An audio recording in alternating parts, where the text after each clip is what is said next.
Descreva uma situação do seu passado em que você tenha sido induzido ao consentimento por alguém que manipulou o princípio da aprovação social. Como você enfrentaria uma situação semelhante hoje?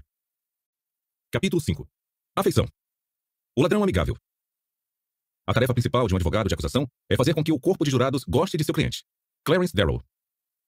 Poucos de nós se surpreenderiam ao saber que, em geral, preferimos dizer sim aos pedidos de pessoas que conhecemos e de quem gostamos. O que pode nos chocar, porém, é saber que essa regra simples é usada de centenas de maneiras por estranhos para fazer com que concordemos com seus pedidos. O exemplo mais claro que conheço da exploração profissional da regra da afeição é a reunião da Tupperware, que considero o ambiente clássico da persuasão. Quem conhece a mecânica da reunião notará o uso das diferentes armas de influência já examinadas. Reciprocidade. De início, as participantes da reunião disputam jogos e ganham prêmios. Quem não ganha pode escolher um prêmio de um saco de surpresas, de modo que todas tenham recebido uma lembrança antes que as compras comecem. Compromisso. Pede-se às participantes que descrevam publicamente as utilidades e os benefícios que descobriram nos produtos Tupperware que já possuem. Aprovação social. Uma vez começadas as compras, cada uma delas aumenta a impressão de que outras pessoas semelhantes querem os produtos e que, portanto, eles devem ser bons. Todas as armas de influência estão presentes para tornar eficaz a reunião da Tupperware, mas seu verdadeiro poder advém de um esquema específico que explora a regra da afeição.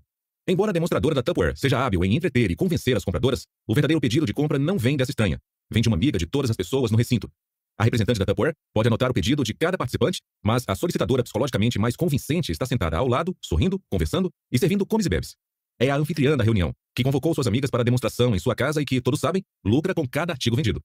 Ao fornecer à anfitriã uma porcentagem da receita, a Tupperware faz com que seus clientes comprem de uma amiga, e não de uma vendedora desconhecida.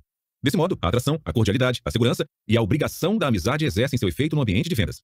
De fato, pesquisadores de consumidores que examinaram os laços sociais entre a anfitriã e as convidadas da festa em cenários de vendas de reunião domiciliar confirmaram o poder da abordagem da empresa. Na decisão de compra do produto, a força desse vínculo social é 2 vezes maior do que a preferência pelo produto em si. Os resultados têm sido notáveis. Estimou-se recentemente que as vendas da Tupperware ultrapassam 2,5 milhões de dólares por dia. Seu sucesso se espalhou o mundo afora, na Europa, na América Latina e na Ásia, onde a posição na rede de amigos e familiares é socialmente mais significativa do que nos Estados Unidos. Como resultado, hoje menos de 1/4 das vendas da Tupperware ocorre na América do Norte. O interessante é que as clientes parecem estar conscientes das pressões de afeição e amizade corporificadas na reunião da Tupperware. Algumas não parecem se importar com elas, outras se importam, mas parecem não saber como evitá-las.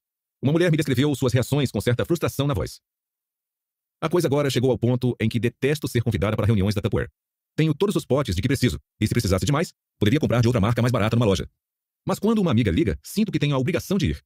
E quando chego lá, sinto que tenho a obrigação de comprar algo. O que posso fazer? É para uma amiga. Com um aliado tão irresistível como a amizade, não causa espanto que a Tupperware tenha abandonado pontos de vendas varejistas e esteja promovendo quase exclusivamente o conceito de reunião domiciliar. Em 2003, a empresa fez algo que pareceria absurdo para qualquer outro negócio.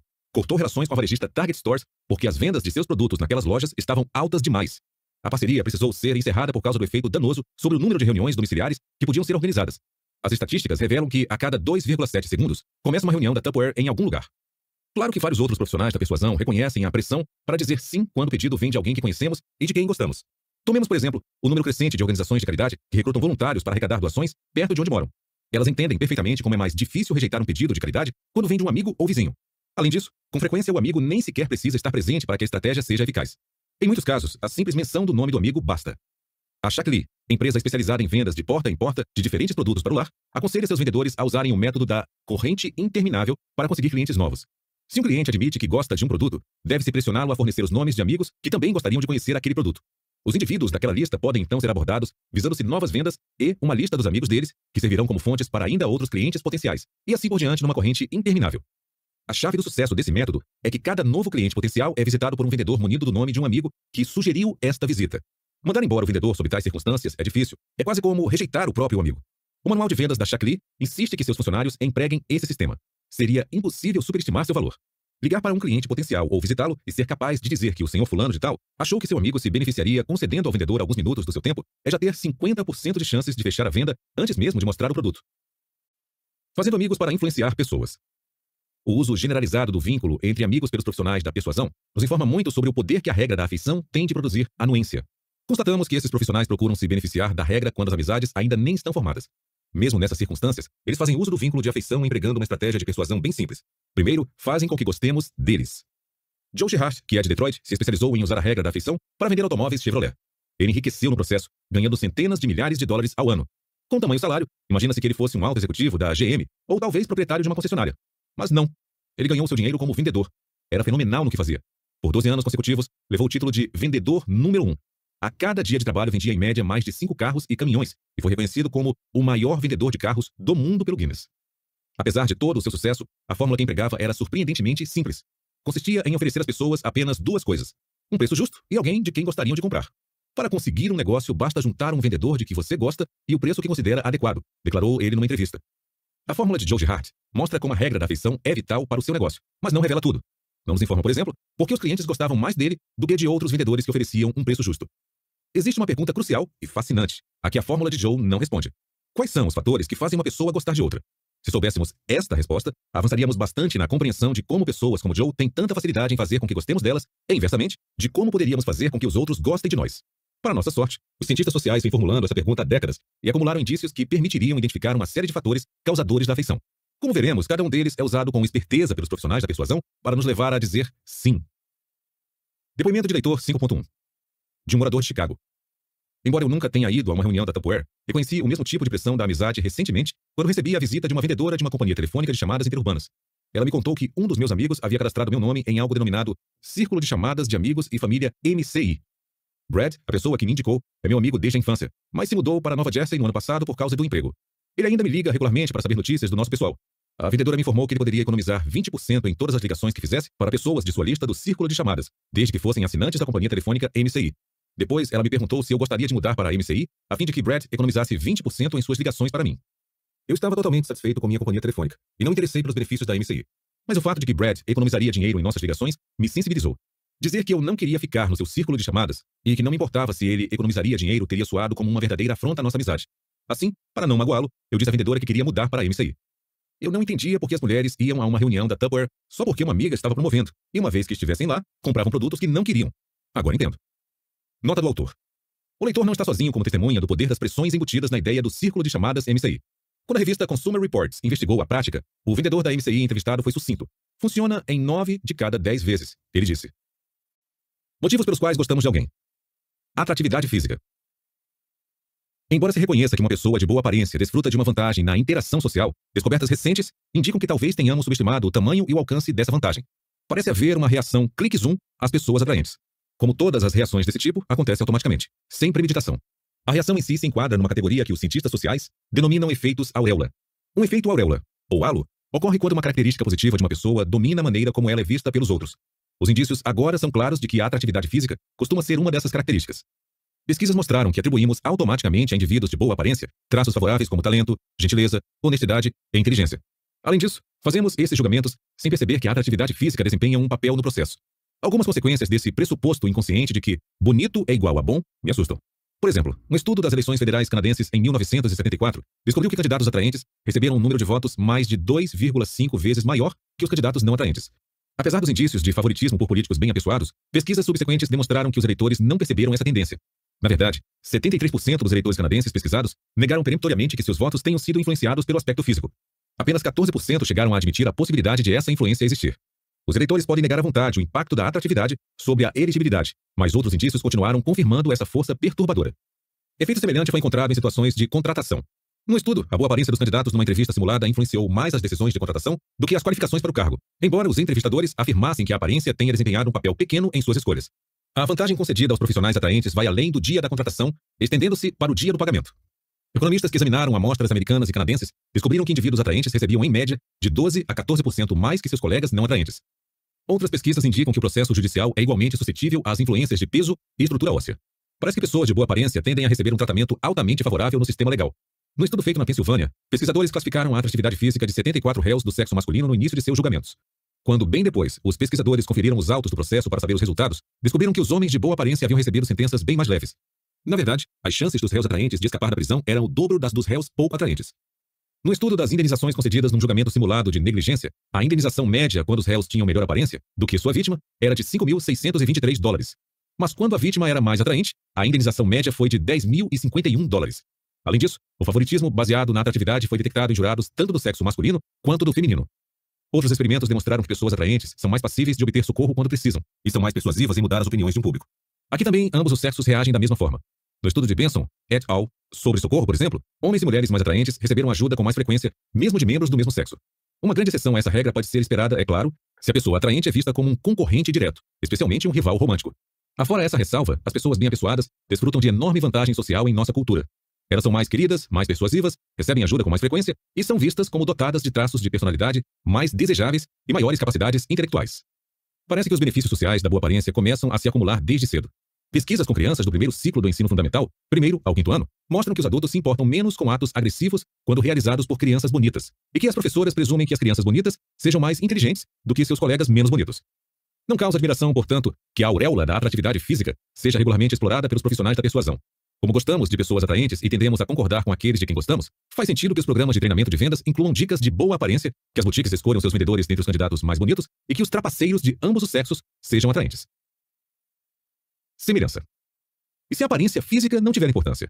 Afinal, a maioria das pessoas não se destaca pela beleza. Outros fatores podem ser usados para produzir afeição. Como sabem os pesquisadores e os profissionais da persuasão, existem vários, e um dos mais influentes é a semelhança. Gostamos de pessoas que sejam semelhantes a nós. Isso parece ser válido caso a semelhança seja a respeito de opiniões, traços de personalidade, antecedentes ou estilo de vida.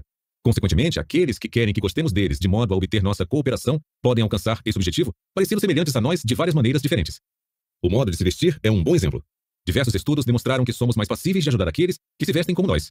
No estudo realizado no início da década de 1970, quando o estilo dos jovens tendia ou para hippies ou para caretas, pesquisadores se trajaram de uma dessas duas maneiras e pediram a estudantes universitários num campus uma moeda para darem um telefonema. Quando o pesquisador estava vestido de maneira similar ao estudante, o pedido era atendido em mais de 2/3 dos casos. Mas quando o estudante e pesquisador se vestiam de forma diferente, a moeda era oferecida em menos da metade das vezes. Outro experimento mostrou como nossa reação positiva pode ser automática a pessoas semelhantes. No protesto contra a guerra, manifestantes se mostraram mais propensos a assinar uma petição de um solicitante trajado de forma semelhante e a fazê-lo sem se darem ao trabalho de ler a petição antes. Clique, zoom. Outra forma como os solicitantes podem manipular a semelhança para aumentar a afeição e o consentimento é alegar que têm antecedentes e interesses similares. Os vendedores de carros, por exemplo, são treinados para procurar pistas enquanto examinam o carro usado de um cliente. Se vê no porta-malas equipamento para acampar, o vendedor pode mencionar mais tarde que adora curtir a natureza. Se identifica bolas de golfe no banco de trás, pode observar que espera que faça tempo bom no fim do dia para poder dar umas tacadas. Se observa que o carro foi adquirido em outro estado, pode perguntar de onde é o cliente e revelar, com surpresa, que ele ou sua esposa é de lá também.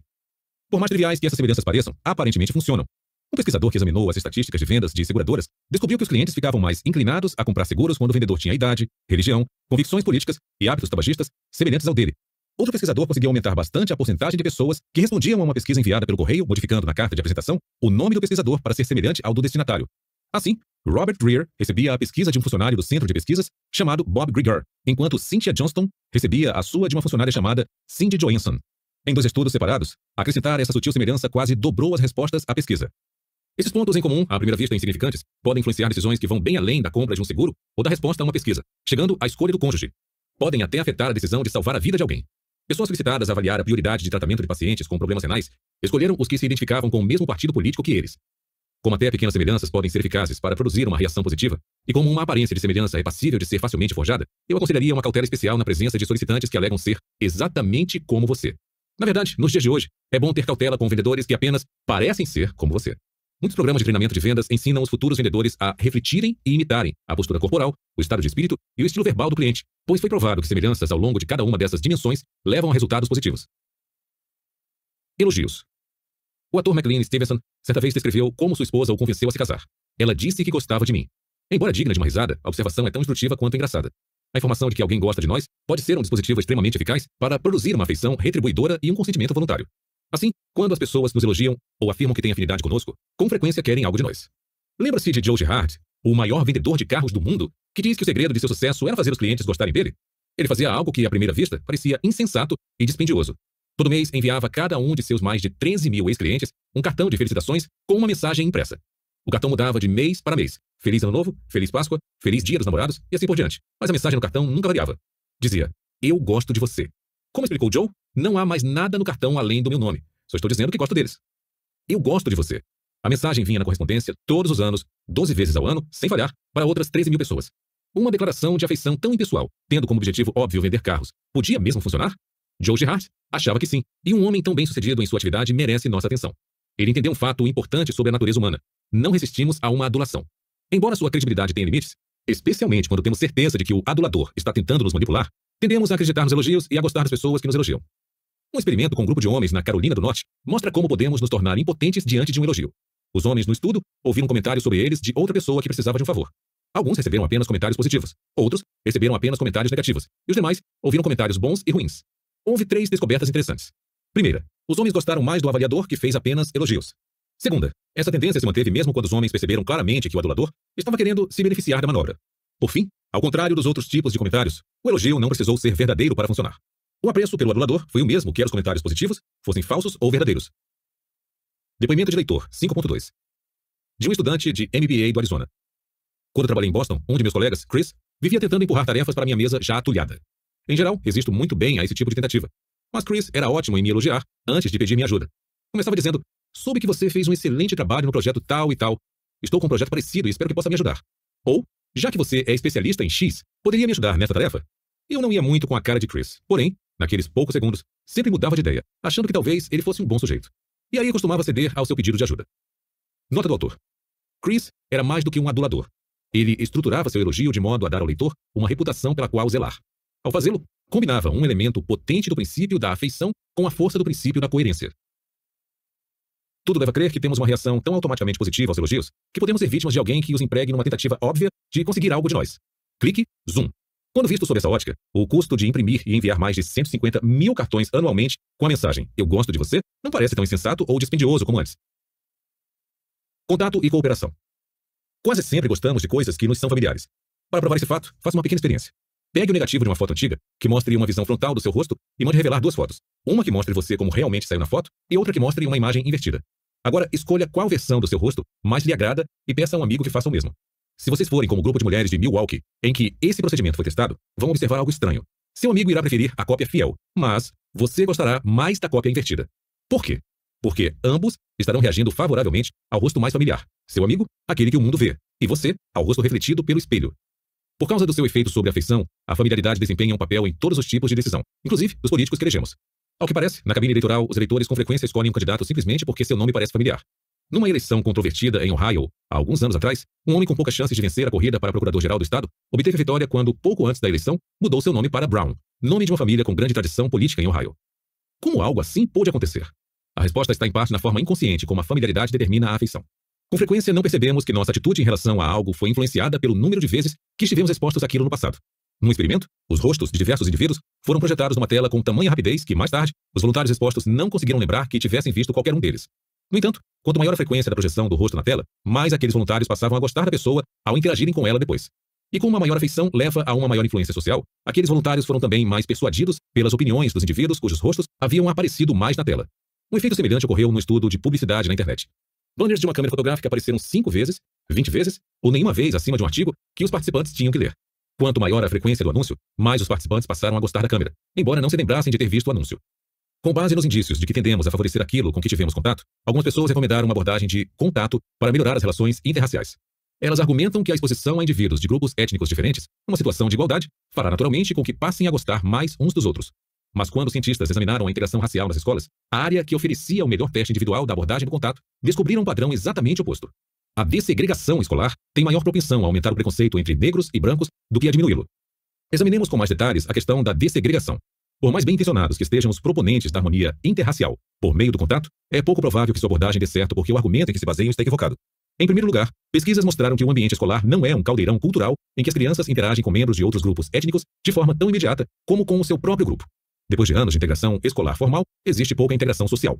Os estudantes se agrupam por etnias, afastando-se na maior parte dos outros grupos. Em segundo, ainda que houvesse muito mais interação interétnica, estudos